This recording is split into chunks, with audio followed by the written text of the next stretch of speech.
Al Cierre con Andrés Mompotes. Saludos cordiales, hoy es lunes 26 de noviembre de 2018, estamos listos aquí en la sala de Noticias del Tiempo. Vamos a grabar Al Cierre, el podcast con el cual analizamos las causas y las consecuencias de los temas más relevantes de la agenda informativa del día. Y este lunes vamos a hablar de el debate entre la Fiscalía y la Procuraduría por el caso Pisano, de cómo están las técnicas de los ladrones en Bogotá, de la sonda que aterrizó en Marte y de la accidentada final de la Copa Libertadores. Soy Andrés Mompotes, subdirector de Información del Tiempo. Comenzamos. La clave de las noticias. Y comenzamos con el tema clave del día. Tiene que ver con la razón por la cual la Procuraduría se opuso al procedimiento de legalización de los discos duros del computador, de una tableta que fue llevada por la Fiscalía en una diligencia que realizó hace unos días en la casa de Jorge Enrique Pisano, el controller de la conocida Ruta del Sol 2. Estamos con Marta Soto, editora de la Unidad Investigativa. ¿Por qué pasó esto, Marta? Y cuéntenos el contexto de esta noticia. Andrés, como si a este tema no le faltaran inconvenientes, la Procuraduría fue muy clara en decir que la Fiscalía no había cumplido con el precepto legal de legalizar las pruebas a las 36 horas de terminar el operativo. Ellos dicen que en esa operación en la finca del señor Jorge Enrique Pisano, en donde además se encontró el cianuro, fue 2 días antes de que iniciaran la legalización. Y si bien esta terminó a las 4 de la mañana del pasado domingo, se violaron las 36 horas que establece la ley. El juez del caso... Una pregunta, ¿la Fiscalía no tiene derecho a recaudar esas pruebas? Entiendo que la Fiscalía lo que estaba haciendo era la investigación por el tema del cianuro, pero además ahí estaban los computadores que tenían pruebas clave para el caso de Odebrecht. ¿La Fiscalía tiene la autoridad para hacer eso? Total autoridad, pero de acuerdo desde el punto de vista de la Procuraduría, tiene un tiempo de 36 horas establecido por la ley para legalizar todo el material probatorio. Y según el Ministerio Público, violó ese tope legal. La postura de la Procuraduría fue acogida por el juez promiscuo de El Rosal, que es el municipio en donde se encuentra la finca de los Pisano, y por eso el juez acogió la tesis de que se habían violado las 36 horas establecidas por la ley y que por lo tanto no se pueden utilizar esas evidencias dentro de la investigación.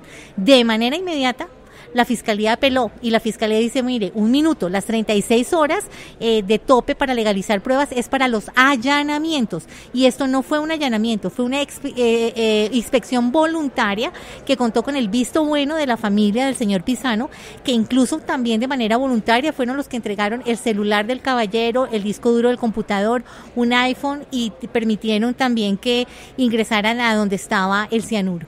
Entonces ahora eso tendrá ¿Cómo se resuelve entonces el tema? Fue apelado, por ende el juez de El Rosal, que ahora se va a volver famoso, tiene que mandarlo a su superior, y su superior tiene un tiempo prudencial para decidir si acoge la tesis de la Procuraduría o acepta la apelación de la Fiscalía, y de inmediato esas pruebas entrarían como parte del expediente. En este momento no se pueden usar.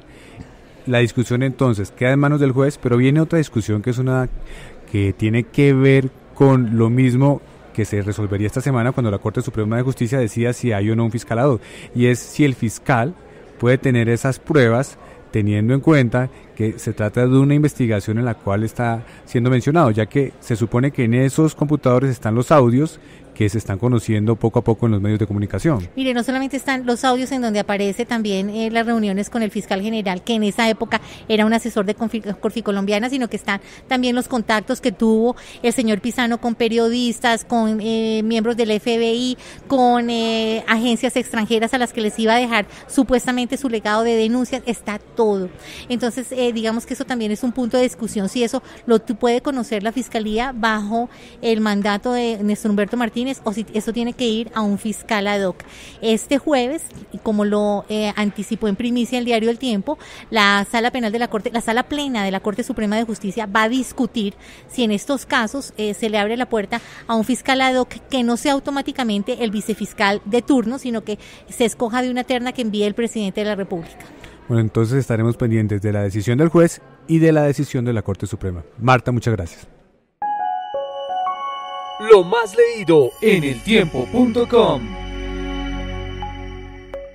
Y continuamos con el tema más leído, tiene que ver con un informe publicado este domingo en el periódico El Tiempo y se trata de un análisis sobre cómo los ladrones analizan a su víctima antes de atracarla, un tema que ha generado mucho interés por parte de los lectores y estamos en este momento con su autora, con la subeditora de la sección Bogotá del Tiempo, Carol Malaver, para que nos cuente cómo se llegó a este artículo, Carol.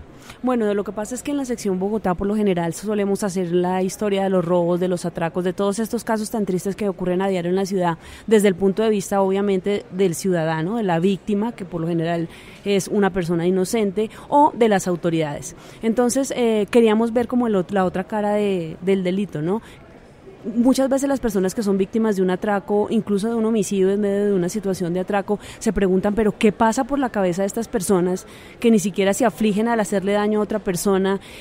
¿Cómo manejan la adrenalina? ¿Por qué lo hacen? ¿Cuáles son sus motivaciones? ¿Qué pudo haber ocurrido en su pasado para que este tipo de situaciones pues suceda? Y así fue que nosotros decidimos salir en la búsqueda de 3 personas con antecedentes delictivos en Bogotá que de alguna manera todavía estuvieran realizando estas actividades ilícitas en la calle, no para enaltecer de ninguna manera su accionar, porque pues no se trata de eso el artículo, sino para tratar de entender un poquito qué es lo que le está pasando a la sociedad y cómo se mueve esa psicología de ellos. Me parece que el artículo logra mantener esa distancia. Exactamente. No oculta la realidad porque evidentemente son casos que suceden, nosotros estamos expuestos y no nos damos cuenta y uno lo percibe en el artículo a cómo nos miran esos atracadores, a cómo ellos se mimetizan. Sí. Y uno no puede identificarlos, pero cómo están pendientes de cómo se comporta uno. ¿Cuáles son esos rasgos que ellos buscan a la hora de identificar una víctima, Carol? Bueno, ellos son demasiado estudiosos del caso, valga la pena decirlo así. Ellos buscan a su víctima, ellos saben los sectores en donde se mueven, saben cómo leer el miedo de una persona. Por ejemplo, tienen como foco a los universitarios.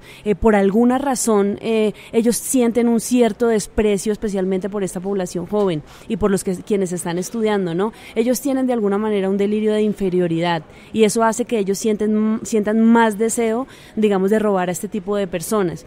También estudian mucho el comportamiento de las mujeres, ¿no? Ellos saben en cuál es el momento oportuno para ver en qué momento dejan un hueco en su bolso y poder deslizar sus manos. Es una tarea que aprenden en las bandas delincuenciales. No lo hacen, digamos, como impulso, sino que ellos tienen un previo estudio de cómo mover sus manos, de cómo meterse sin ser identificados, de cómo vestirse, inclusive cambiar su forma de vestir, digamos, en su ámbito natural. Son para pasar desapercibidos. Entonces, de alguna manera son personas que, aunque en un primer momento cometieron el delito por algún tipo de necesidad, en un segundo y en un tercer momento lo hacen porque se les convirtió en una forma de tener dinero fácil.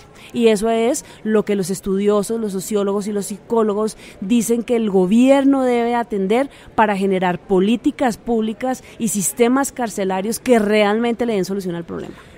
¿Cómo se logra hablar con estas personas, Carol? ¿Cómo se consigue tener esos testimonios y ganarse la confianza para lograr tener esos datos? No es fácil, lo que pasa es que más o menos yo ya completo unos 10 años de experiencia trabajando en la sección Bogotá, en donde he tenido contacto con muchas personas que laboran en el área social del distrito, en donde he también conocido a muchas de estas personas. Por ejemplo, cuando pasó lo del Bronx, tuve la oportunidad de entrevistar a muchos de estos personajes que salieron de allí y así se van generando ese tipo de contactos y válgalo también de confianzas para que una persona de estas entienda que aunque al nivel personal o profesional yo reproche su comportamiento, como es deber de un periodista, uno se aísla del tema y no entra a juzgarlos. Cuando ellos se dan cuenta que uno, a pesar de que no está de acuerdo con su accionar, no entra a juzgarlos, sino que en su labor de periodista mantiene una neutralidad y una distancia frente al caso, ellos se abren y empiezan a contar toda su historia.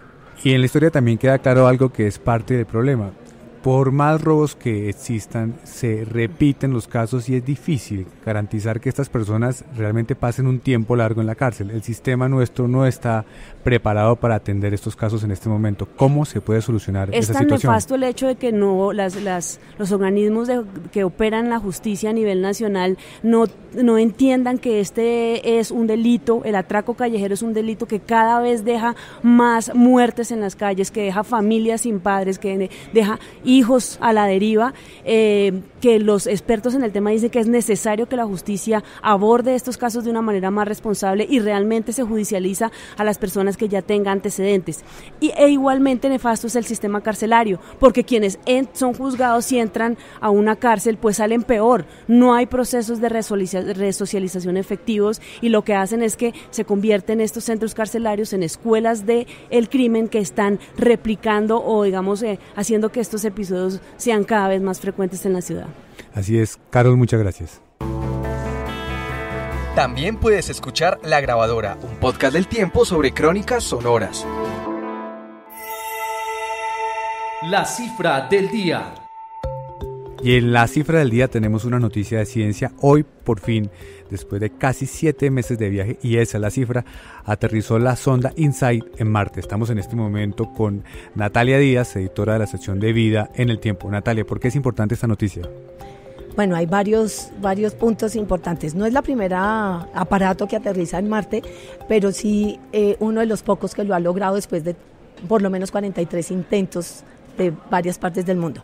2, porque en el sitio particular en que aterrizó, va a estudiar como la sismografía de Marte. Tiene un sismógrafo y tiene un aparatico para estar midiendo su temperatura y recoger muestras de tierra, porque esta es una zona muy rocosa, muy seca, muy árida, como parece que eran todos los planetas al principio de todo este universo. Y eso nos serviría para estudiar y de pronto entender finalmente el origen de la Tierra, porque en la Tierra, con su evolución, ya no se encuentra mucho de este tipo de superficie que sí se ha conservado en Marte. ¿Cuál es el objetivo final de estar haciendo estas expediciones a Marte? ¿Podremos ver en algún momento al hombre viajando a este planeta? Esa también es la intención, y ellos, la NASA en este caso, que es quien mandó, la agencia que mandó la misión, aspira a que toda esta información le pueda servir para en algún momento hacia el 2030, creen ellos, pueda llegar el hombre a Marte, que es como la nueva meta que se tiene planteada. Los hallazgos que hemos visto antes de este aterrizaje tienen que ver con que se han encontrado vestigios de agua congelada, pero ¿cómo va todo el tema del análisis sobre la vida en Marte? Sobre eso que han encontrado los científicos. Todavía es muy pronto para decirlo, pero lo que más buscan ellos, vida, es sobre todo rastros de vida microbio, así, milímetra, que pudo haber quedado congelada en algún momento que hubiera lagos, unos lagos profundos o algo en Marte, y que allá se hubiera podido quedar congelado algún microorganismo que dé algún tipo de pista sobre la posibilidad de que haya habido vida en Marte. Pero no estamos hablando pues de seres extraterrestres ni naves espaciales todavía, sino de esa posibilidad de encontrar algún microorganismo con el que se pueda estudiar. Bueno, muy interesante. Ya veremos con el paso de los años si finalmente se concreta este sueño. Natalia, muchas gracias. Escucha ahora No es hora de callar, el podcast liderado por la periodista Ginette Bedoya.